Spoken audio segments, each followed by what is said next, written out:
अस्सलाम वालेकुम डियर्स, मियाँ मोहम्मद रुस्तम हेयर।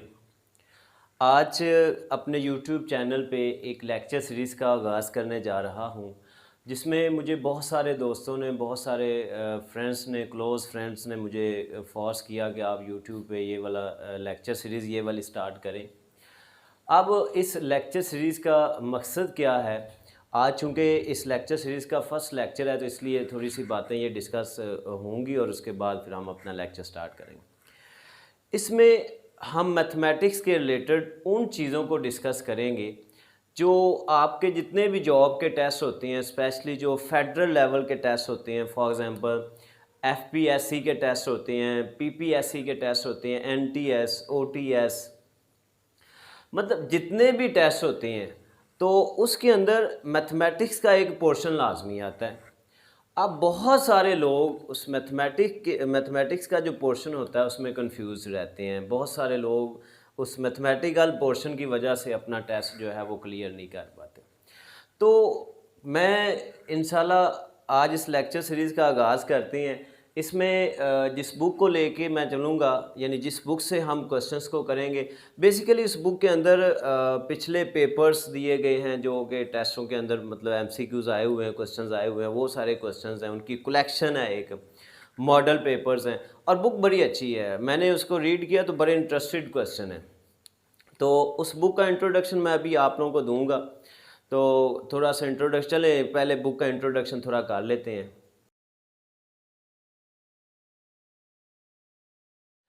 जी, बुक का आप लोगों ने देख लिया है, बुक का नाम आप लोगों ने देख लिया है, तो आपने कोशिश करनी है कि इस बुक को परचेज़ कर लेना, ताकि बुक आप लोगों के पास होगी तो ज़्यादा अच्छी जो है वो तैयारी हो सकेगी। तो अब इस बुक का जो पहला टॉपिक हमने स्टार्ट करना है वो है basic arithmetic and general ability test, यानी बेसिक अर्थमेटिक के रिलेटेड या जनरल क्वेश्चंस इसके अंदर आएंगे, उनको डिस्कस करेंगे।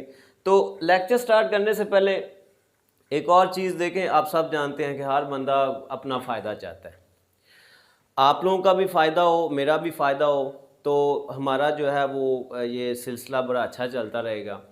अब आप लोगों का फ़ायदा तो डेफ़िनेटली आप लोगों को यूट्यूब चैनल के ऊपर, किसी भी यूट्यूब चैनल के ऊपर इस तरह का लेक्चर नहीं मिलेगा, इस तरह के एमसीक्यूज़, इस तरह के क्वेश्चंस का सलूशन नहीं मिलेगा। तो आप लोगों का फ़ायदा होगा, आप लोगों की घर बैठे तैयारी हो जाएगी। और मेरा फ़ायदा कैसे होगा? मेरा फ़ायदा इस तरह होगा कि आप लोगों ने जितने भी आप लोगों के लिंक्स हैं, जितने भी आप लोगों के फ्रेंड्स हैं, उन तमाम दोस्तों के साथ, तमाम फ्रेंड्स को आप लोगों ने इस वीडियो को शेयर करना है, और ताकि जितनी ज़्यादा ये वीडियो चलेगी उसका मुझे फ़ायदा हो जाएगा। तो इस तरह हमारा सिलसिला जारी रहेगा ये। तो चैनल को सब्सक्राइब भी लाजमी कर लेना है जी। फर्स्ट टॉपिक हमारा बेसिक अर्थमेटिक और उसके ये फर्स्ट एमसीक्यूज़ को डिस्कस करते हैं। क्वेश्चन है, तवज्जो से सुनिएगा। क्वेश्चन है जी, 4/15 of 5/7 of a number is greater than 4/9 of 2/5 of the same number by 8, what is the half of that number. यानी बेटा यहाँ पे वो एक नंबर की बात कर रहा है। वो नंबर हम सबसे पहले लेट करते हैं जी, हम लेट कर लेते हैं कि वो जिस नंबर की बात कर रहा है, लेट द रिक्वायर्ड नंबर, जो वो हमसे नंबर रिक्वायर्ड कर रहा है,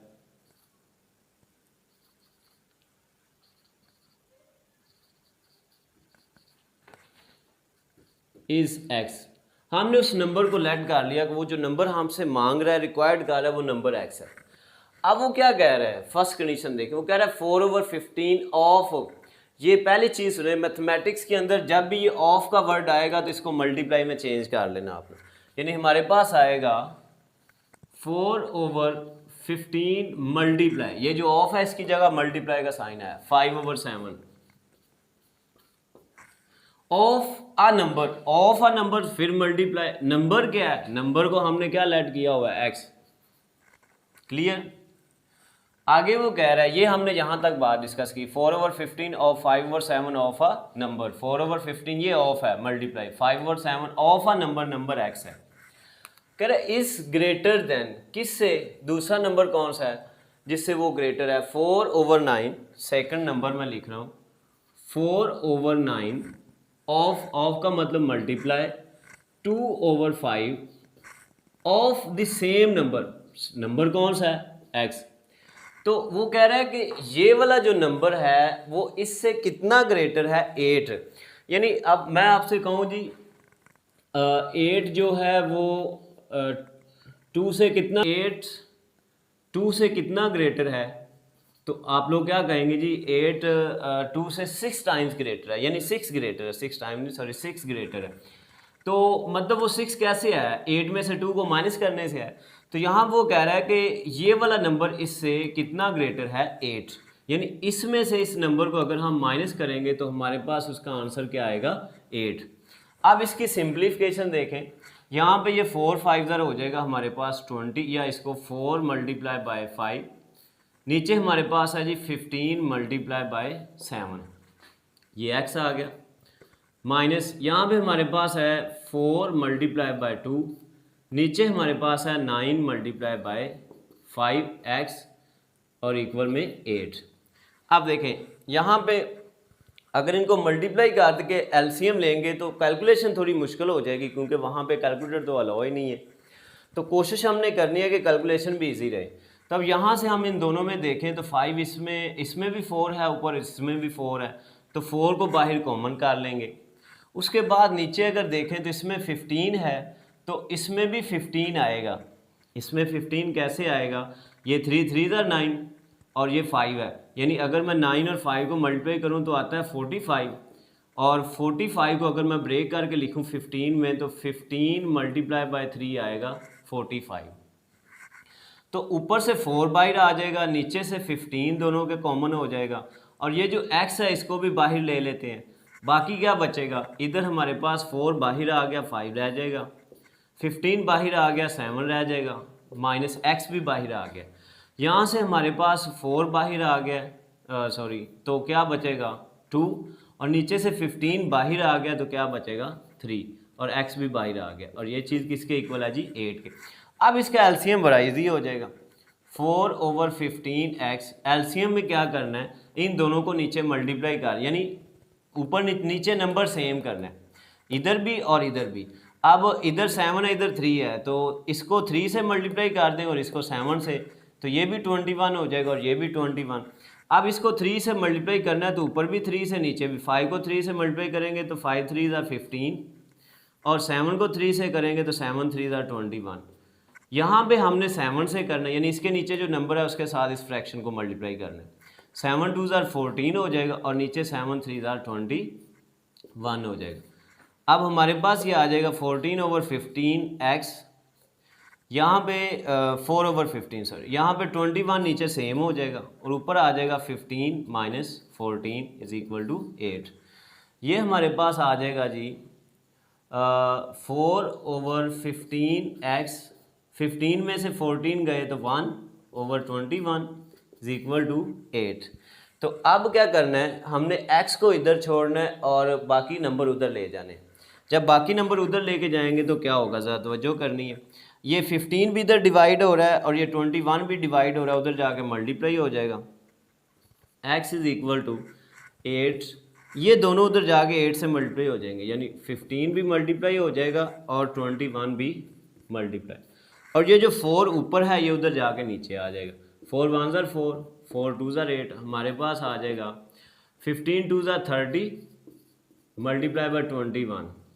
अब ये देखें ये 0 वैसे ही आ जाएगा, 3 1 ज़र 3 और 3 2 ज़र 6, 630 आ गया हमारे पास वो नंबर जो उसने पूछा था। अब वो आंसर में पूछा है half of the number, what is the half of the number.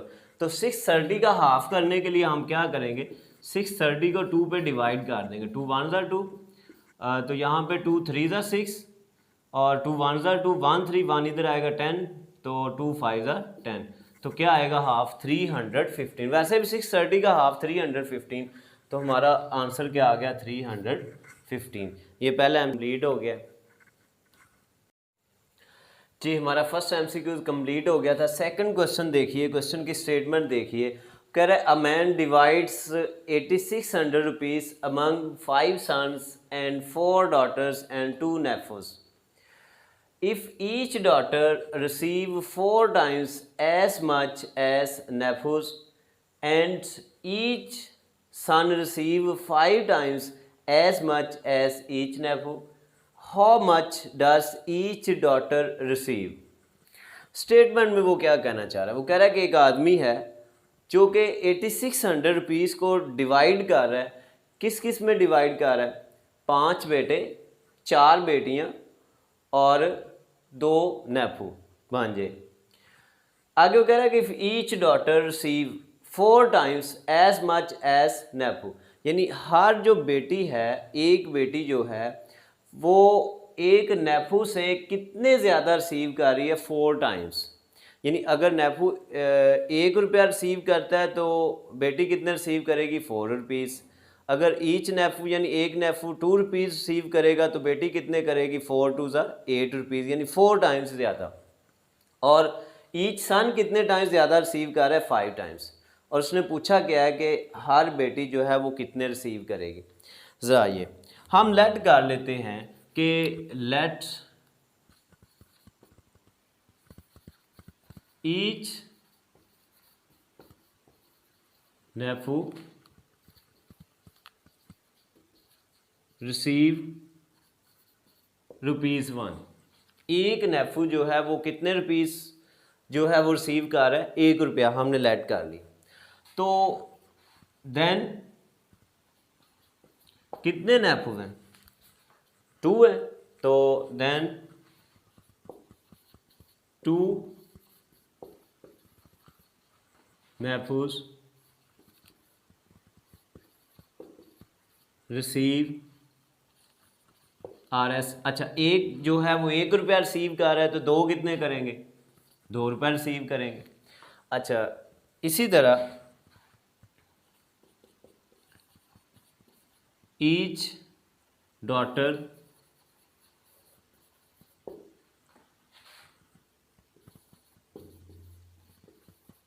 Receive. अच्छा, मुझे बताएं कि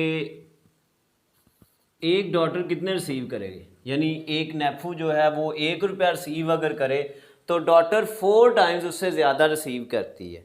तो यानी वो अगर 1 रुपया रिसीव करता है तो डॉटर कितने रिसीव करेगी? 4 रुपीज़। अब कितनी डॉटर्स हैं जी? टोटल डॉटर्स हैं हमारे पास 4 डॉटर्स हैं। तो 4 डॉटर्स रिसीव। अच्छा, एक डॉटर 4 रुपीज़ अगर रिसीव करे तो एक बेटी 4 रुपये रिसीव करे तो 4 बेटियां कितने करेंगी? 4 मल्टीप्लाई बाई 4 16 रुपीज़। अच्छा जी, उसके बाद आते हैं सन्स की तरफ। तो ईच सन रिसीव। अच्छा जी, एक जो बेटा है वो कितने टाइम्स ज़्यादा रिसीव करता है नेफू से? 5 टाइम्स। तो और एक नेफू कितने रिसीव कर रहा है? 1 रुपया। तो एक बेटा कितने रिसीव करेगा? 5 रुपये, 5 रुपीज़। तो कितने सन्स हैं? 5 सन्स हैं। तो 5 सन्स रिसीव। अच्छा जी, कितने करेंगे? एक बेटा 5 रुपये अगर रिसीव करे तो 5 बेटे कितने करेंगे? 5 5 25 रुपीज़। तो अब हम क्या करेंगे? दोनों जो नेफूज हैं वो 2 रुपीज़ जो रिसीव कर रहे हैं और डॉटर्स टोटल कितने कर रहे हैं? 16 रुपीज़। और सन जो हैं वो कितने रिसीव कर रहे हैं? 25 रुपीज़। तो ये टोटल कितना बनेगा? टोटल हमारे पास बनेगा 2 + 16 + 25। इनको जब हम ऐड करेंगे तो हमारे पास ये आ जाएगा 43। यानी वो आदमी क्या करेगा? इस 8600 को कितने पार्ट्स में डिवाइड करेगा? 43 पार्ट्स में। टोटल कितने बन गए? 43। और उन 43 में से जो है वो उसने पूछा है जी डॉटर का, तो वो नेफू का पूछ सकता है चेंज करके, वो सन का पूछ सकता है। हम ओवरऑल डिस्कस कर लेते हैं। अगर वो पूछे जी ईच नेफू, तो 43 में से एक नेफू कितने रिसीव कर रहा है जी? 1। तो 1 डिवाइडेड बाय 43 कर देंगे। और अगर वो बात करें डॉटर की, तो एक डॉटर कितने रिसीव कर रही है 43 में से 4, तो 4 आउट ऑफ 43 यानी 4 डिवाइडेड बाय 43। और अगर वो बात करें ईच सन की, तो एक बेटा कितने रिसीव कर रहा है 5, कितने में से 43 में से, तो 5 आउट ऑफ 43। अब डॉटर की कैलकुलेशन मैं करने लगा हूँ, तो हमारे पास ये आएगा, ये टोटल 43 आ गया।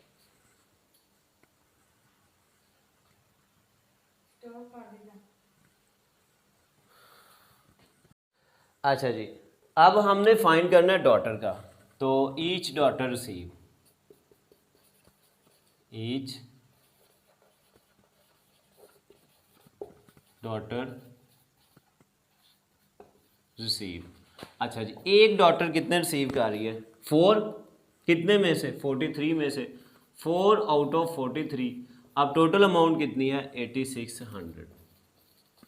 तो ये 43 1 ज़ार 43, 43 2 ज़ार 86 और ये 20 ऐसे ही आ जाएंगे। 4 मल्टीप्लाई बाय 200, तो 4 2 ज़ार 800 रुपीज़। तो ईच डॉटर रिसीव 800 रुपीज़। अब देखें यहाँ पे तो मैं डिटेल के साथ डिस्कस कर रहा हूँ ना, आप लोगों को समझा रहा हूँ, पेपर में इतना टाइम नहीं होना। आप लोग सिंपल बात है कि आप लोगों ने देखना है जी उसने कंपेयर किसके साथ किया, दोनों को, सन्स को भी और डॉटर्स को भी, नेफू के साथ। तो नेफू का आप देख लें जी, नेफू फॉर एग्जांपल 1 रुपया अगर रिसीव करेगा तो फिर एक डॉटर कितने करेगी 4 रुपीज़ और एक सन कितने करेगा 5, क्योंकि डॉटर 4 टाइम्स है और सन 5 टाइम्स है। तो आप लोगों ने क्या करना है जी, 1 रुपया नेफू के लिए है तो 2 नेफू 2 रुपये ये हो जाएंगे, और एक डॉटर 4 रिसीव कर रही है तो 4 डॉटर्स कितने करेंगी 16 ये हो गए। एक बेटा जो है वो 5 रुपीज़ अगर रिसीव करे तो 5 बेटे कितने करेंगे 25। तो 25 प्लस 16 प्लस 2 आप लोग ऐड करें 43 आएगा। उसके बाद डॉटर का उसने पूछा जी एक डॉटर कितने रिसीव कर रही है 4, कितने में से 43 में से, मल्टीप्लाई बाय 86। जस्ट आप लोगों ने ये एक स्टेप करेंगे और आप लोगों का आंसर आ जाएगा। अगर वो यहाँ पे ईच नेफू पूछे तो 1 डिवाइडेड बाय 43 मल्टीप्लाई बाय 8600 कर देना है, और अगर वो ईच सन पूछे तो 5 डिवाइडेड बाय 43 मल्टीप्लाई बाय 8600 कर देना। तो इस तरह ये आपका क्वेश्चन कंप्लीट हो जाएगा। नेक्स्ट, अब हम नेक्स्ट एमसीक्यूज की तरफ चलते हैं जी। नेक्स्ट तीसरा क्वेश्चन है, if 1/8 of a pencil is black, 1/2 of the remaining is white and the remaining 3.5 centimeter is blue, find the total length of the pencil। अच्छा जी, पहले तो हम क्या करेंगे, टोटल लेंथ को लेट कर लेते हैं, लेट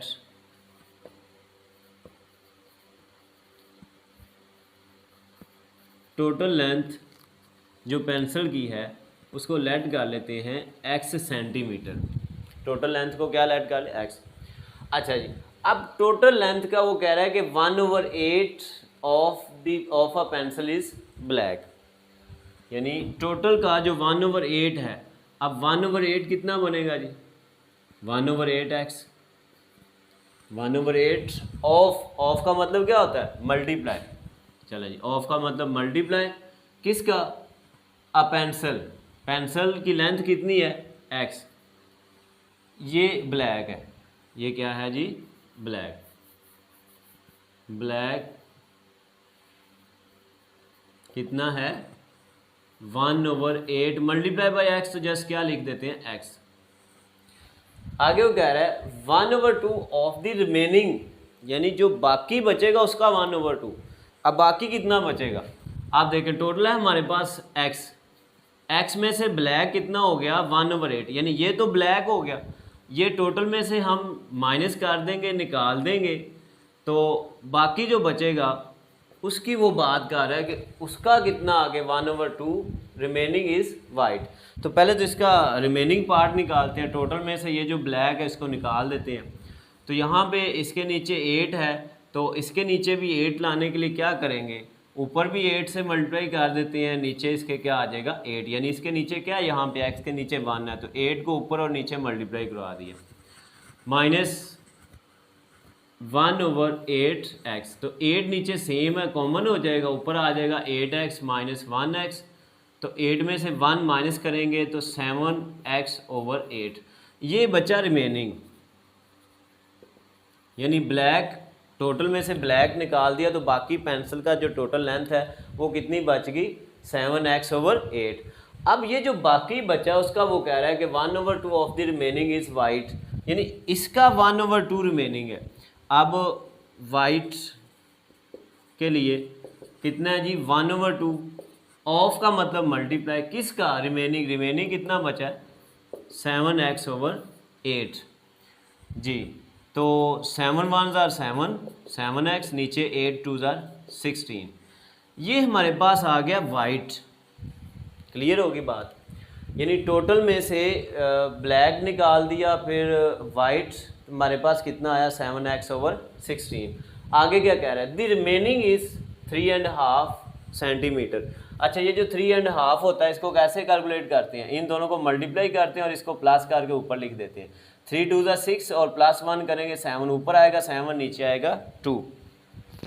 अब रिमेनिंग कितना रह जाएगा हमारे पास, टोटल में से जब ब्लैक निकाला तो ये आया 7x/8, उसमें से वाइट कितना हो गया, वाइट इतना है, तो ये वाइट इसमें से निकाल देंगे तो बाकी जो बचेगा उसकी बात कर रहा है, वो कितना बचेगा, 7/2 सेंटीमीटर। बाकी जो बचेगा वो 7/2 सेंटीमीटर है।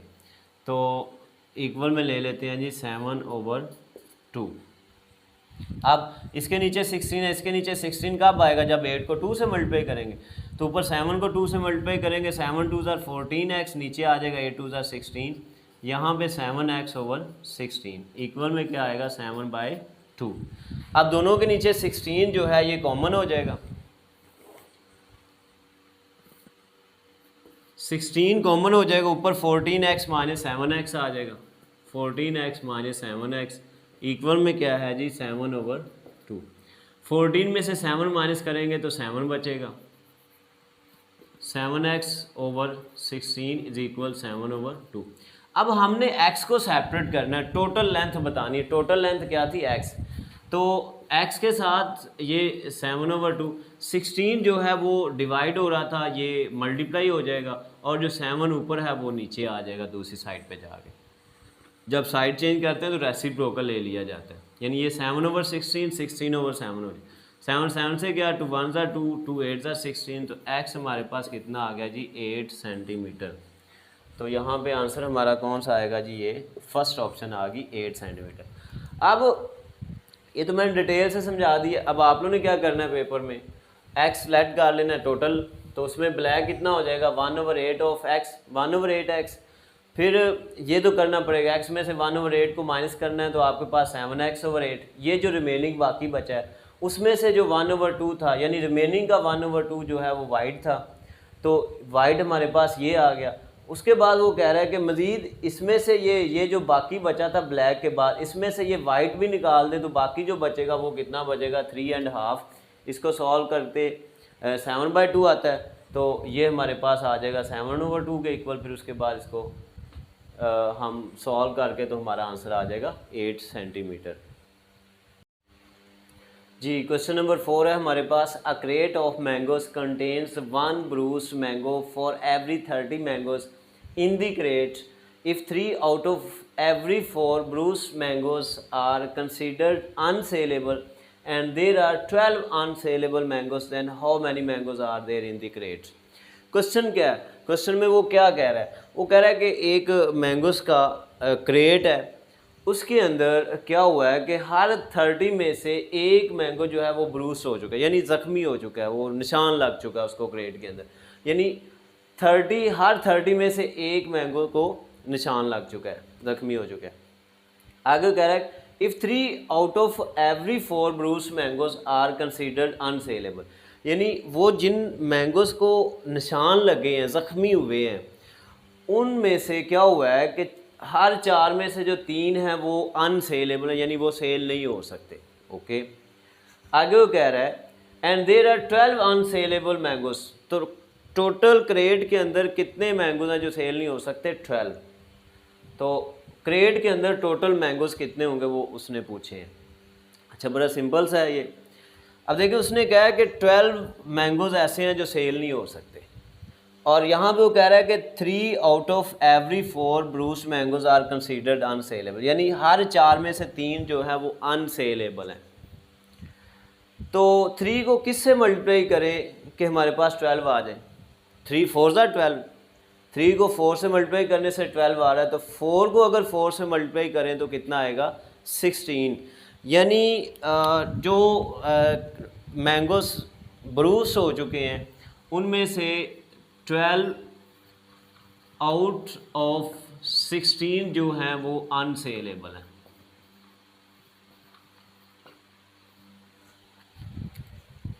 देखें ना, 3 को 4 से मल्टीप्लाई करेंगे तो 12 आएगा, तो 4 को 4 से मल्टीप्लाई करने से क्या आएगा? 16। हर 16 में से 12 जो मैंगोज हैं वो अनसेलेबल। अब यहाँ पे हमारे पास टोटल ब्रूस मैंगोज आ गए, यानी टोटल मैंगोज जो कि जिनको निशान लग चुके हैं वो कितने हैं? 16। ऊपर वो क्या कह रहा था कि 30 में से एक जो मैंगो है वो ब्रूस हुआ है, यानी 30 में से एक मैंगो ब्रूस हुआ है। तो टोटल कितने हो रहे हैं जी? 16। तो 16 को 30 से मल्टीप्लाई कर दें, 16 मल्टीप्लाई बाय 30, तो 0 ऐसे ही आ जाएगा। 6 3 ज़ार 18, 1 कैरी, 3 1 ज़ार 3 और 1 4, 480 टोटल मैंगोज होंगे। बड़ा सिंपल सा क्वेश्चन है कि क्रेट के अंदर टोटल मैंगोज कितने होंगे? 480। तो हमारी कौन सी ऑप्शन ट्रू है? ये वाली। क्लियर होगी बात? ये तो बड़ा सिंपल सा क्वेश्चन था जी। क्वेश्चन नंबर 5 है 2 pens and 3 pencils cost ₹86, 4 pens and a pencil यानी एक pencil cost Rs112, find the cost of a pencil. एक पेंसिल की कॉस्ट क्या होगी? या वो कह रहा है कि 2 पेन और 3 पेंसिल्स जो है वो कितने आ रही है? 86 रुपीज़ में। यहाँ 4 पेन और एक पेंसिल कितने में आ रही है? 112 रुपये में। तो एक पेंसिल की कॉस्ट उसने पूछी है। तो सोल्यूशन जब इसका करना है हम लेट कर लेते हैं कि एक पेन की कॉस्ट है X रुपीज़ और एक पेंसिल की कॉस्ट है Y। अब पहले केस में देखें, ये जो फर्स्ट लाइन है, कितने पेन है जी? 2 पेन। एक पेन की X है तो 2 पेन की कॉस्ट कितनी हो जाएगी? 2X। और पेंसिल्स कितनी है? 3, और एक पेंसिल Y रुपीज़ की है तो 3 पेंसिल कितने की हो जाएंगी? 3Y। तो इन दोनों को ऐड करें तो हमारे पास टोटल कॉस्ट कितनी आ रही है? 86 रुपीज़। उसके बाद दूसरे केस में आते हैं, ये आगे वो कह रहा है 4 पेन्स हैं तो 4X हो जाएगा, यानी 4 पेन है ना, तो ये 4X, एक पेन X रुपीज़ का है, और एक पेंसिल है तो 1Y, जस्ट Y, एक पेंसिल है 1Y, तो ये कितने प्राइस मान रही है जी? 112। अब यहाँ पे हमें या तो x के कोएफिशिएंट सेम करने होंगे या y के सेम करेंगे, किसी एक के सेम करेंगे तो हमारे पास इसका आंसर आ जाएगा। अगर हम सेम कर लें x के तो यहाँ पे 2 है, बल्कि हमने किसकी प्राइस फाइंड करनी है? पेंसिल की। हमने y फाइंड करना है तो हम x को सेम करेंगे और सेम करके इनको माइनस कर देंगे, x कट जाएगा, y की वैल्यू आ जाएगी। अगर वो यहाँ पे पूछता पेन के लिए तो फिर हम y को सेम करते ताकि वो कट जाए और x की वैल्यू आ जाए। यहाँ उसने पूछा हमसे पेंसिल, तो हमने x को सेम करके कट कर देना, y की वैल्यू आ जाएगी। तो यहाँ 4 है, यहाँ 2 है, तो 2 को किससे मल्टीप्लाई करेंगे 4 आ जाए? तो डेफिनेटली 2 से ही करेंगे। तो इस पूरी इक्वेशन को हम क्या करेंगे? 2 से मल्टीप्लाई कर देंगे। जब इसको हम 2 से मल्टीप्लाई करेंगे, ज़रा देखिए मैं आगे लिख रहा हूँ ये इक्वेशन, इसको 2 से मल्टीप्लाई कर रहे हैं फर्स्ट वाले को। 2 2 ज़ार 4x प्लस 2 3 ज़ार 6y इज इक्वल, इसको 2 से मल्टीप्लाई करेंगे तो 6 2 ज़ार 12, 8 2 ज़ार 16 और 172।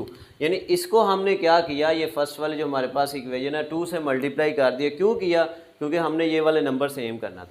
ये वाली इक्वेशन ऐसे ही नीचे लिख देंगे, 4x plus 1y is equal to 112।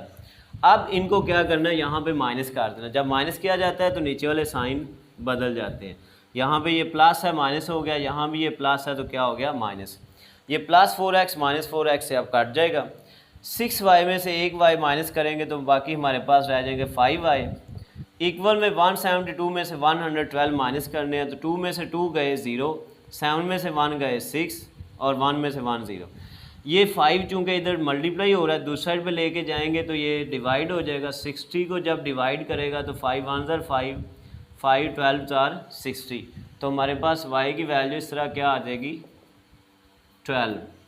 तो यहाँ पे हमारी कौन सी ऑप्शन करेक्ट होगी, ये सी ऑप्शन 12। तो ये हमारा 5वां भी मुकम्मल हो गया है।